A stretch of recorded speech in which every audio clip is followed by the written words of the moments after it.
Good evening, everyone. Welcome to another tournament stream, and I'm not doing this alone tonight. I am joined by Fujit. Hello! Yay! We're all here. Woo! Let me know if Lovely. you hear Fujit all right. Volume level should be fine, so you should hear him just like perfectly. There is a 5-minute delay on the stream though, so if you are giving feedback, know that you will only hear the difference in 5 minutes. But yeah. So tonight we're Wow. streaming the third day of the final stages for the EU server, and there's the room invites. We have Ooh. Corner versus Serenity. It's going to be an interesting one, this. It is going to be an interesting one. What I are don't your thoughts on know, this? is the honest answer. I mean, two really good teams with two very experienced leaders, Vention for Kana and De Silva for Serenity. They've done well. They've done both done well to get here. And Kana have been building and building throughout the PYS, and they've been playing particularly well, getting stronger and stronger every time. Same with Serenity. So I don't know is the honest answer. I think this is going to be slightly balanced, but on paper, I would have to sort of say, edge my bets on Kana. But the thing is, Serenity can spoil that party. That's why it's so tricky, this one. What about you? What do you Yeah, think? well, I kind of expect Corner to win this, but yeah, you're right about what you said earlier. Corner has to have a good day. It's like they've Mm-hmm. did some really fantastic things this season. They've also had some less fantastic things. So it's kind of like if Corner's having a good day, my money would definitely be on Corner. But we don't know yet. Well, this is the thing. Both clans bring a lot of clan wars experience in their teams. And their ability and their experience levels. I wouldn't say they're quite well. No, I would. I'd say they're pretty much even. Serenity has kind of not upset me, but made things difficult for me because they keep changing their names. So Brocky used to be Brocky Niet used to be Brocky. I know that. But they've still got a lot of Clan Wars experience there, and but so is Kana, and this is the thing. And of course, they've got the Jones duo of Flankio and Romeo, Yeah, we only and missing they've Gassio. rotated it. Yeah, only Gassier is missing, and they've also recruited Mermaid Man, who was previously in Raid. So both teams have got some really, really tasty players. So I'm looking forward to this. I think this is going to be really, really tight. It depends who wants it. It really depends who wants it. And I think both of these clans want it because they've worked so hard to get to this point. I think it's also going to depend massively on who makes the first mistake. And who gets the early code advantage, who gets the basis, basically. It depends on how they play, but I find that for the EU server, the team that gets the base first has pressure. They have leverage. Indeed. And ironically, you mentioned that we're going out on Middleburg first. So it's all about where are they going to go? Is it going to be C? Are they going to send anything down into the city? Are they going to do, quick caps at A and B respectively? The funny thing about Or are that they is going to when you send? see all those E5s and the Kranwagens, not counting, in this case, the T22s and the Vickers, they can literally go everywhere. They've got the speed boosts. Well, they can, but again, I'm just looking at Serenity's lineup here, and they're all haul down tanks, apart from the Vickers in real terms. And you don't generally send your haul down tanks to a flat area. And it's the same realistically, except the T22s. With Kana, the majority of their tanks are haul down, and you don't generally send them to a flat area. So, it's so difficult to call. And I say on every stream, they have multiple strats for the maps. So you just never know what they're going to do. And as you said, the Vickers, Kranwagens, E5s, they've all got, the E5s and the Kranwagens have got the super boosts. The Vickers and the T22 are fast anyway. They can get around the map quite nicely. That's for me is the most interesting bit because with those speed boosts, you literally can't make any predictions. If they had a mouse or any other kind of even the IS4s, you could make more of a prediction of what they're gonna do. But this is such a general lineup that can basically send people to any position in any map. I like it, but at the same time, Yeah. you can't even guess what they're going to do. No, that's the thing. But I totally agree. I mean, they have the ability to rotate and work the map to their advantage. Both teams do, because they both similar meta. Okay, there's two T22s over there for Kana, and only a Vickers light and no T22s for Serenity. But they're all pretty going to be there in balanced. time to support that Vickers. That's the whole issue here. Here we go into the very first match. No much use calling out the lineups here. We just see Kranwagen's E5, 2 T22s. That's it. And look at the hit point difference. It's next to nothing. So, you know, they're pretty evenly balanced. Okay, the T22s have strange armor profile, but aside from that, they are pretty evenly balanced teams. For the brawling part, though, I would think that this would go to Karna if it was like one massive brawl. But that's only because of those T22s. I was about to say, I would favour the T22s in that scenario, especially with the Kranwagens, and in fairness, they do have a lack of BPM when they are empty.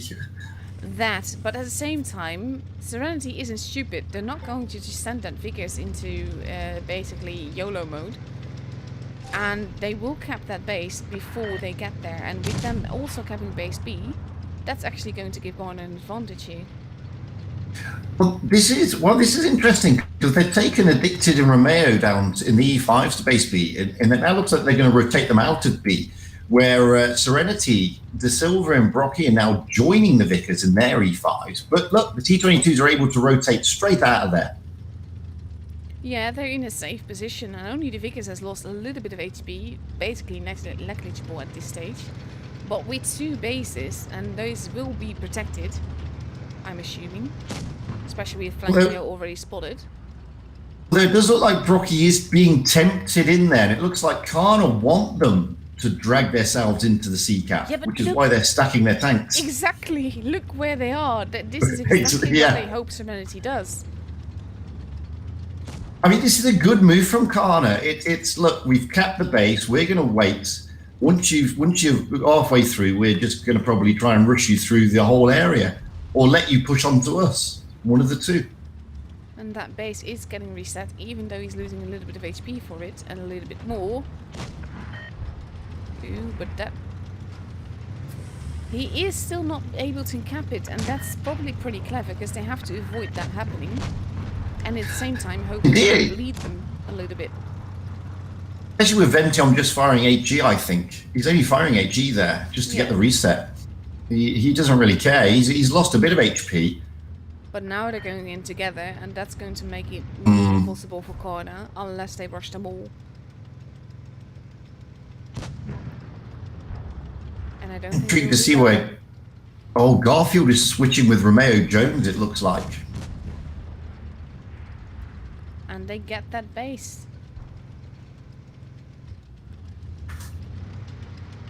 But it kind of makes sense. GT2 will be faster getting back there. Absolutely, but I'm wondering, is Garfield...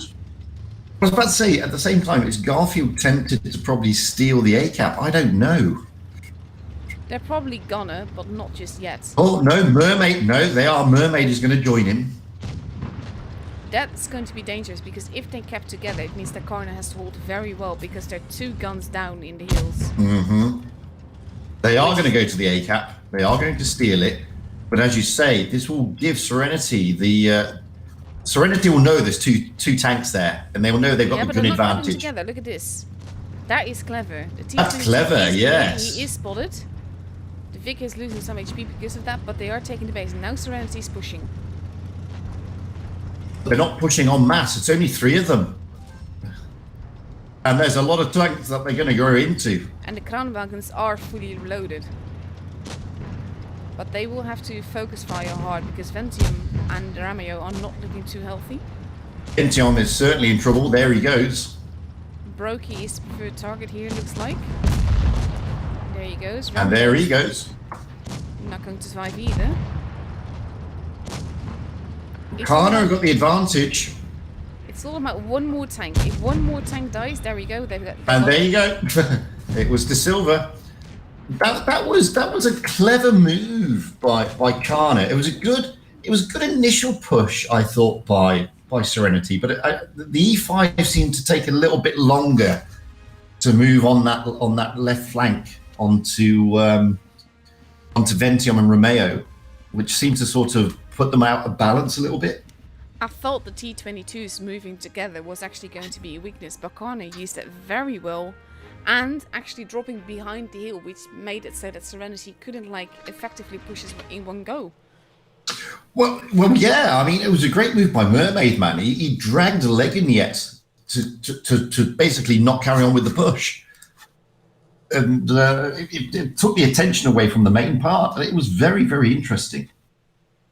I like that move. I like clever gameplay, like when you know that there's more going on than what you see, because Garfield going out in the middle like that was exactly what was needed for them to win. Indeed, and you sort of could see from where they were stacking up what Kana's overall intention was, and it was just to let Serenity come to them. Yeah. Not the other way around, and that alone I thought was very interesting. It's very clever play. Is bringing a whole different lineup. Well, not a whole different lineup. They're dropping the Vickers for a T-22, and they're taking 2 IS-4s, which I think is like they want more armor, but I'm not sure that that's going to do the trick with the way that Kana is playing right now. Because if your enemy team is playing that cleverly, it can be very tricky to win from them. Indeed, I mean, we've got the 2 T-22s by Garfield and Mermaid Man, so expecting some really good rotations from them again. Probably some more feints. Don't know yet. Well, especially, there's probably going to be a fast cap. Just imagine them hopping in and out of the queue like that, and then their game crashes. Serenity do that a lot. It's a very stupid move to do, to be honest. In Serenity do it a lot, and I say in every stream that I've streamed them, it'll backfire one day. Yeah. Also want to point out that all of Kana is using the pancake avatar. Yeah, they are. But yeah, similar movements as the first game. But now, basically, Serenity is doing what Kana did before. And this time they've got those 2 IS-4s, which gives them that extra bit of armor. Less DPM than the E5, but more solid armor. Ooh, base CB decaps, that's not what they wanted. They will still get it. And they've also bled tack on a little bit there. While losing barely any HP themselves. They're wise to pull back here with those E5s already there and their team only just arriving. And again, we're seeing a similar kind of positioning from Kana as in the last game, with them just holding back. Garfield staying quite forward though. I think he's going to try and get a reset. Yeah, that's not going to happen though, because they're capping both. This is where the IS-4s are useful. Because they bleed a lot less than the E5 does. Oh, indeed. And now you see there, Flankio just not getting a good connection there with the HE round. Again, we've got the T-22s of Kana moving out of their position. Mermaid Man heading down. Waiting for Garfield, and Addicted in the E5 coming back up. But I think this time, Serenity a little bit wiser to it by leaving Spitfires down there. Well, yes, but on its own, that's only a bigger risk, to be honest. Well, there is that as well, but he may be able to get Tacon to come down in the T-22 if he gets a spot, because he's quite prepared to drop down there straight through the middle in his positioning in that T-22. And Kana is dropping back completely towards their spawn. I think they're hoping again for a T-22 action in town, which would make Serenity rush in the hill. And Mermaid Man is spotted by Spitfires, and Spitfires is spotted. Addicted is also spotted, but at the moment Tacon is not moved. trying to get shots into Addicted with the IS-4s just trying to protect the C-cap still. Although Brocky has joined up with TAC on. Ooh, now Karna is actually making a push on the hill. But they kind of have And they're also making a push onto Spitfires at the same time. There are 3 tanks now that are going to take on Spitfires down there. And that's dangerous. That's dangerous. Serenity needs to respond here. But as long as the Kranwagen is in the base, they literally cannot get any points from there. Base B has been stolen. Spitfires is being murdered brutally here. Absolutely, but the IS-4s are now pushing, and so is the E5s and Legenyet in the other Kranwagen. But look at the amount of HP Karna is not losing. Because so far, they're playing it very steadily. Coffee on the ground is losing some. Ventium was being ignored. Rameo is now being set upon. Yeah, Rameo is being focused, but look at Brocky. Brocky's now, in a really bad position. This is because Mermaid will take him down here. Yeah. And then it's just a matter of staying alive. Ventium will go as well, but as long as they stay alive, they're now capping base C as well, which means that Serenity will only get points from kills. Now Mermaid Man is moving on to TAC-on and should be able to finish TAC-on off here. No, but he gets a bounce. 1K. Karna we are at 1K. So cleverly. And to be fair, Serenity did this to themselves. They were not focus firing. They were firing on 3 different targets. And this is what I told Bean about Serenity as well. I mean, when they've got it all together, they are a formidable team. But at the moment, they just don't. Damage. Yeah, they did, but they just don't seem to be firing on all 4 cylinders at the moment. So, I think they're probably a little bit cold. I don't know. Probably still getting into it. I mean, it is best of 5, but they are now 1 away from going out. I was just gonna say, Karna has match point now. They can, if they win the next game, then they've got it. But this is like I know Serenity got here. I haven't actually seen him play much, but they've gotten here, so they've done fantastically. And I find it surprising to see that lack of focus fire. Because had they been focus firing the same tanks, they would have won this.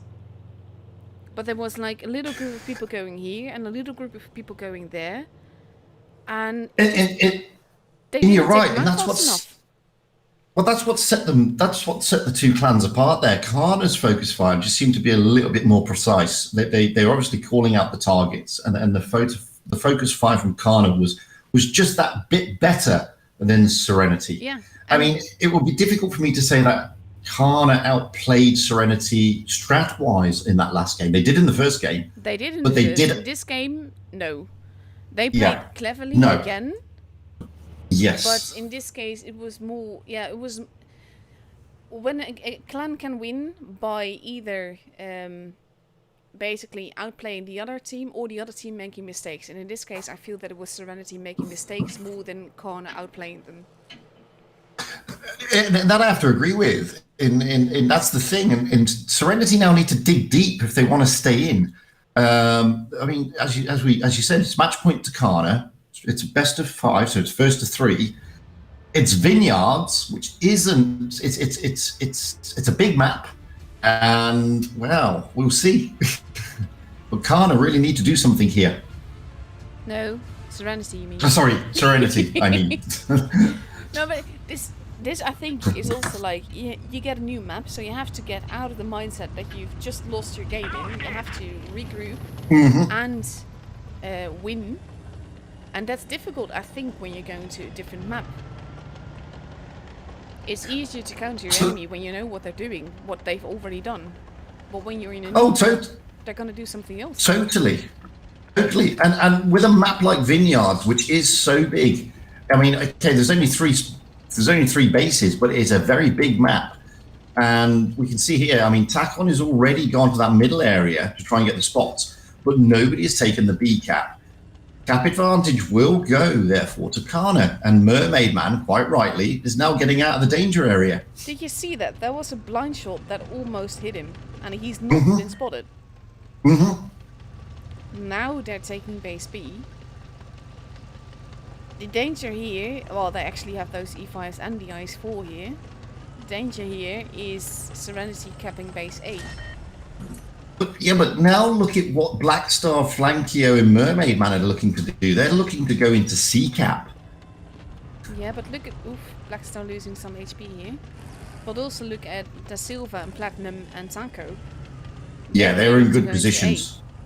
And Addicted, Remio and Ventium have not been spotted. This is, again, very clever if it works out. Totally. I mean, we've got the Kranwagens of Legonet and Spitfires here. Just helping cover both the right and left. They get from that position with their gun depression, they can get some good shots across over to the C-cap or over to the far side of the map once those tanks do push into A for Serenity. The funniest part is that Da Silva, they know, Serenity knows that they're there, they just don't know where. Because they have to be spotted, so they know that there's someone. This is interesting gameplay, I love it. I'm trying to work out if Mermaid Man is going to sit at the back or is he going to flank round. It looks like he's just going to sit at the back at the moment. I think right now they're waiting for targets. They're waiting to see who's where. He can't shoot and I think that's what... Yeah. But if Tanko gets spotted, he can shoot him. Absolutely, and that's what Mermaid Man... I mean, Mermaid Man has got just a clear run onto those Kranwagens and across the whole of that road down over the bridge. He's got a choice of targets once they're spotted. And they won't see him. Exactly, and he needs to not be seen because he is Vickers. Yeah. But this Silver is getting frustrated, I think. Yeah. And I think he knows that most of their tanks are there and he's trying to get those spots desperately. I think that's one of the things that Karna is waiting for Serenity to lose their patience. Because that can effectively cost you the game if you're too impatient, if you're making a move that you shouldn't have done. Now that's interesting. The Silver can only see the Kranwagen. He cannot see the IS4 or the E5s. No, they're hiding behind the buildings perfectly. And Coffee on the Ground is doing this on purpose. He's letting himself get spotted. Oh, absolutely. Absolutely. And he's now gone quite forwards. But he still doesn't trust it. He knows that there's going to be more there. That they have to be more there. He just doesn't know where. Karna is just... This is so clever. Oh, yeah, and Legonia is... Well, he's going into the A-cap, so he's going in there. But now, Legon is just getting absolutely mullered here. This is exactly... Got to get out of there. Oh, that's a big roll from Flankio, right in the corner of the map. And now base is being kept. Oh. Serenity is... Look at what Karna's doing now. Now Karna are pushing onto the Silver. But that's a bit dangerous though. They don't have to take this risk. I understand why they would do, but this is a dangerous position to be in. Oh, Spitfires is down. But Ramio and Addicted are not going to live for that long. At the same time, 970 points.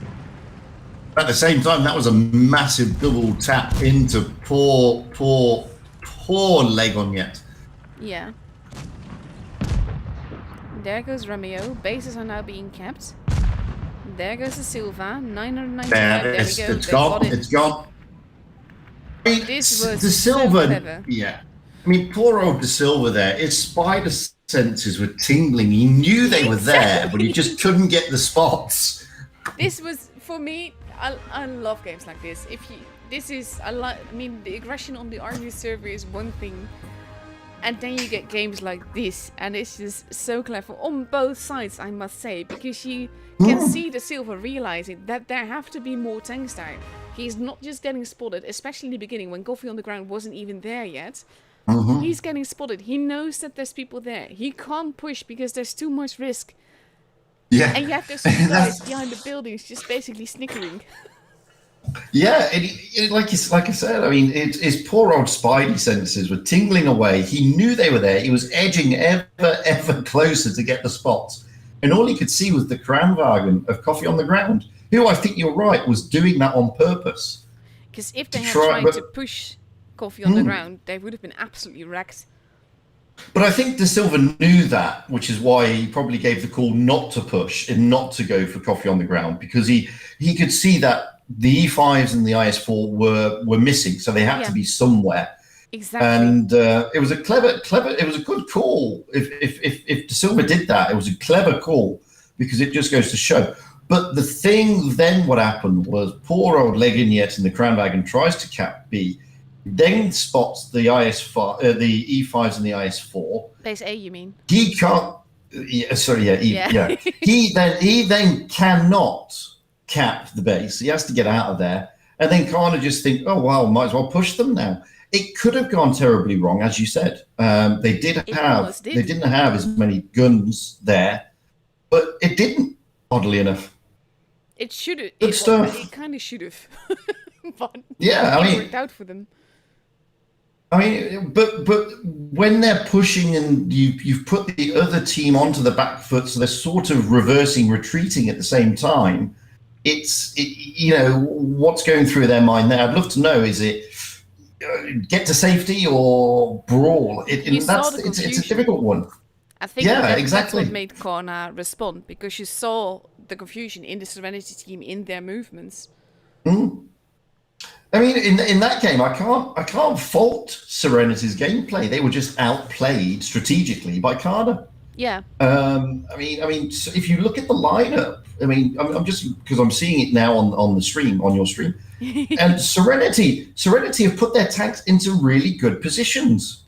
They have. You know, you cannot fault them for that. They've got good hold down defensive positions, yet they just couldn't get those spots. And poor old Takonyet in the Vickers, he really couldn't do anything. He was on the ridge next to De Silva, and he's in a Vickers. If he goes over that ridge, he gets spotted himself.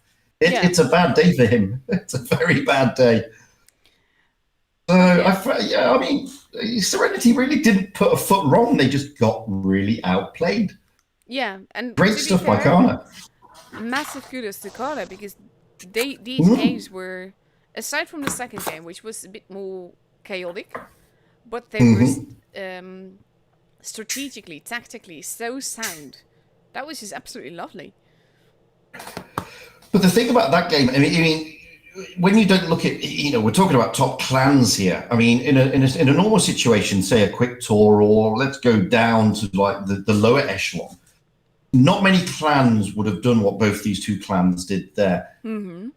Clans would have been a lot more frustrated than Serenity were. I mean, it's clear Serenity were frustrated, but they would have pushed a lot more aggressively as Serenity.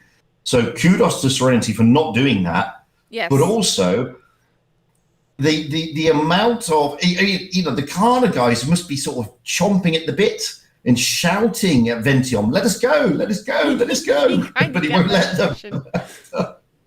I kind of like, he's not gonna you let have them. that feeling of a haunted house, and then someone's standing around the corner and they know you're coming and they're like, hee hee hee, and they just want to jump out and scare you. That kind of feeling.